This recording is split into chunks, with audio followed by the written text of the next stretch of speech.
रंगों का त्योहार होली, एंड यही त्योहार में पूरा भारत रंग जाता है अपनी खुशियों की रंग में। बेरंग जिंदगी को कुछ रंगों से रंगने की मौका पाते हैं हम सभी। होली की त्योहार जितना रंगीन है उतना ही रंगीन इसकी शुरुआत की कहानी, जो हो सकता है हमारी भागदौड़ भरी जिंदगी को कुछ अच्छी मीनिंग दे, कुछ अच्छी टिप्स दे। जिन टिप्स को, जिन मीनिंग्स को फॉलो करके हम हमारी जिंदगी को अच्छी ट्रैक में ला पाए। शास्त्रों के मुताबिक हिरण्यकेशव नाम की एक राक्षस रहता था, जो भगवान ब्रह्मा को संतुष्ट करने के लिए तपस्या कर रहा था।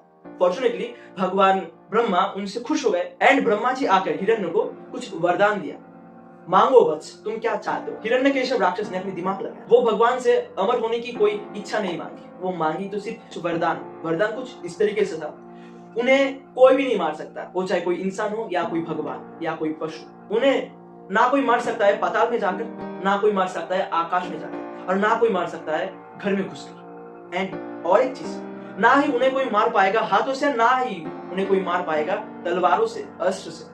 यही वरदान को पाने के बाद हिरण्यकेशव अपनी असली रूप दिखाया एंड वो खुद को भगवान मानना स्टार्ट कर दिया और सबसे कहने लगे कि भगवान की पूजा छोड़ दो, तुम सिर्फ मेरी पूजा करो। और जो उसकी पूजा से इनकार करता उसे सामना करना पड़ता हिरण्य की अहंकार से, हिरण्य की क्रोध से। उसी दौर में उनका एक बेटा हुआ एंड बेटे का नाम दिया गया प्रहलाद। प्रहलाद जी छोटे से ही भगवान विष्णु के बहुत बड़े भक्त थे। वो हर वक्त भगवान विष्णु को जपते थे, भगवान विष्णु को पुकारते थे एंड भगवान विष्णु की पूजा करते थे। लेकिन ये बात उसके पिताजी को कुछ अच्छा नहीं लगा, उनके अंदर डर बसने लगा। उन्हें बस एक बात खा रहा था, वो था कि उनके खुद के बेटे ही उनके बारे में कुछ अच्छा नहीं सोचता, उनके बेटे उसका पूजा नहीं करता। अगर यही बारे में पूरी दुनिया जान जाए तो उनकी समाज में क्या इज्जत रह जाएगी। तो यही पाप, मतलब प्रहलाद जी को मारने की नाकामयाब भरी बहुत सारी कोशिश किया गया। उन्हें सांपों से डसवाने की कोशिश की, उनकी खाने की दूध में जहर मिलाने की कोशिश की, ना जाने कितने ऐसी चीजें। एंड उसी वक्त हिरण्यकेशव की बहन होलिका राक्षस जो एक सुझाव दिया, उन्हें पास एक तरीका है जिस तरीके से प्रहलाद को मारा जा सकता है। वो था कि वो एक आग में बैठ जाएंगे एंड प्रहलाद को लेके बैठ जाएंगे। होलिका के पास एक चादर था जो फायर रेजिस्टेंट था, जो फायर प्रूफ था, जिसमें आग नहीं लगती। लेकिन प्रहलाद जी के पास क्या था? कुछ नहीं। तो उन्हें लग रहा था कि इस आग में प्रहलाद जी की मौत हो जाएगी, लेकिन भगवान जी की कृपा से होलिका के शरीर से हटकर वो चादर प्रहलाद जी के ऊपर आ गई एंड इसी वजह से होलिका की मृत्यु हो गई। होलिका राक्षस की मरने के बाद के दिन को उद्यापन करने के लिए धरती के लोग रंगों से खेलना स्टार्ट कर दिया एंड यही त्योहार को, यही दिन को शरण करते हुए होली की शुरुआत हुई। लेकिन हम ऐसा क्या कुछ सीख सकते हैं इस चीज से, इस कहानी से, जो हमारी जिंदगी को बदल के रख सकता है? नंबर 1, अवॉइड अहंकार। कहानी की शुरुआत में हमने जाना कि हिरण्यकेशव एक राक्षस था जो अपने उद्देश्य को पूरा करने के लिए, अपनी गोल्स को पूरा करने के लिए, मतलब ब्रह्मा जी को संतुष्ट करके उनसे वरदान पाने के लिए कुछ भी करने के लिए तैयार था। वो चाहे हजारों साल तपस्या में गुजरना, वो सब कुछ करने के लिए तैयार था, बस एक चीज के लिए, वो था अपनी वरदान को पाने की। और जब वही वरदान उसने पा लिया तब उनके अंदर अहंकार भर गया। ठीक उसी तरीके से हम सभी भी हमारी जिंदगी को एक अच्छी एंड मीनिंगफुल बनाने के लिए ना जाने कितने ऐसे सैक्रिफाइस कर रहे हैं एंड हार्डवर्क कर रहे हैं। भगवान की कृपा से हम सभी भी एक जगह पे ठीक पहुंच जाएंगे।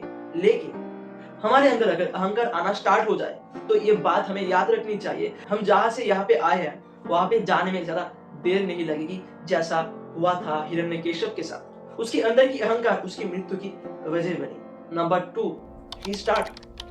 कहानी की आखिर में हमने जाना कि होलिका राक्षस को कैसे जला के मारा गया, मतलब उसी की फॉल्ट है। ठीक उसी तरीके से हम हमारे अंदर negativity, negative persons, negative thoughts, इन सारी चीजों को जगह देते हैं, अहंकार को जगह देते हैं, ओवर थिंकिंग को जगह देते हैं एंड यही आग हमें जला के राख बना देती है। लेकिन हम अगर उल्टा करें, मतलब उस राक्षस की तरह हम अगर यही चीजों के ऊपर आग लगा दें तो कैसा रहेगा?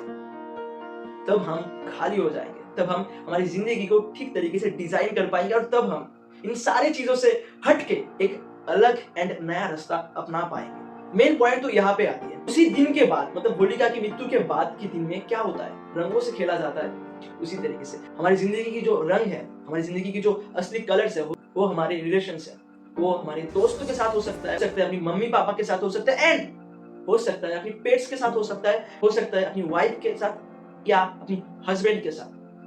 ये सारे रिलेशन हमारी जिंदगी की वो कलर्स है जो हमारी जिंदगी को रंगीन बनाता है, मतलब ऑरेंज, ग्रीन, रेड, पिंक, ये सब कुछ जो हमें जिंदगी को एक मीनिंगफुल तरीके से जीने में मदद करता है।